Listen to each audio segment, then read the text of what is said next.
sun came back out, so it's good to get that. After it's been a rough week with trying to get practices in, it's just dodging the lightning and dodging the storms. But I'm glad we got great weather today. The field's in great shape, and we got a great scrimmage in. I don't know how many plays we went, but we went for about 2 hours. So I'd say probably close to 150 or 175 plays. A lot of great special teams work. Really excited about what we're doing on special teams. I think Coach Powell has, just brought some innovative stuff. He's putting kids in the right spots to be successful, and we saw a lot of that on the field today, and can't wait to watch it on film. As far as offense and defense goes, I mean, there's bright spots for both sides, and then there was some sloppiness that you usually have in the first scrimmage.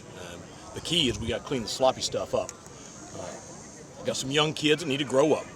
Okay, this is college football, and they've got to learn that when they step on that field, it ain't all going to be all nice and easy and sunshine and rainbows all the time. You're going to have to push through some stuff.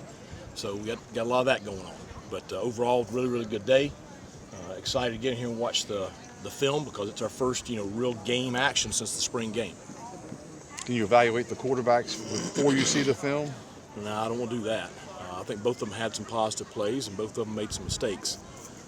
We just got to go in there and look at what they did and look at the mistakes they made and decisions. Why we're making those and this and that. But I want to just take a good look at the film first. You see a turnover as head coach. How conflicting is that? Oh yeah, well, defensively and offensively. You're pissed off and you're excited. So you have a great play by Lamp on the trap coverage out there. I'm excited because we broke that pass up about 3 or 4 times this week, and we should have made the play. We didn't make it. Now we made the play today, but now the quarterback's got to recognize the coverage pre-snap. The safety's telling him what's going on, so he's got to see that. So it's a bit of both. Yeah, you talked about some of these younger guys having to kind of get into it now. Is that just typical this time of camp, or is it just maybe different from previous years? I think it's typical during preseason camp. I mean, I still remember my freshman year of preseason camp. I mean, and anybody that ever played college football does. It's like getting hit in the face with a frying pan. Mom's not here to pat you on the back and tell you it's going to be okay. You got to push through, and that's just part of growing up and becoming a young man. And not everybody can do it. Not everybody can play this sport. But you either got to grow up and learn how to push through it, or you're not going to play. Javius Bond found the end zone today. With a year under his belt, how has he been this fall camp? Oh, he's been good. I mean, it's I feel great about Rajay and Marlon and Javius. I know Marlon's been dinged up, but he's going to be fine. You feel really good about those 3. We just got to figure out who's number 4. And right now, I don't know who that is. But those 3 have had a really solid start to preseason camp. We've asked you a lot. How's the defense keeping up with the offense? How's the offense keeping up with the offense right now, as far as knowing all the plays and the tempo? Well, I mean that's a lot of the sloppiness. It's one thing to go out and you practice and you get the coaches standing right there next to you and Coach Baker's controlling it, and now you get in this situation right here, which is going to be very similar to the 31st. I mean, you got to operate on your own. You don't have a coach behind you telling you to cut your split. Or widen or whatever. You are able to talk to the quarterback, which there's a lot of that today. So I think that's good. But you got to learn to play the game. Game day situations, and that's where we got to grow this week. When you talk about the maturity, do you find it's a between plays thing, guys not paying attention, or where do you see the gaps in that with the team right now? Well, anybody that's ever played the game knows exactly what I'm saying.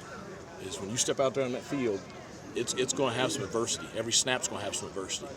And you're not allowed to just, I don't want to do this. I'm going to go stand over here. It doesn't work like that, okay? You got to learn to push through hard stuff. If you don't learn to push through hard stuff, I mean, you're never going to do anything. And that's football, life, whatever. You got to learn how to do hard things. And, some guys really struggle with that. When the ones and twos on the field, there's a lot of tight coverage, but also a lot of tight window throws, competitive catches. Is that kind of a good thing to see? It's been good. I'm pleased with our secondary. I think that, obviously you can't replace Julius Wood. There's only one Juju. But, you've got some guys out there that I think will give us the ability to do a lot of things that, maybe we haven't been able to do probably since I've been here. We have the ability to play a lot of different coverages, and you've got some veteran guys. So I'm very pleased with the secondary and how we're playing.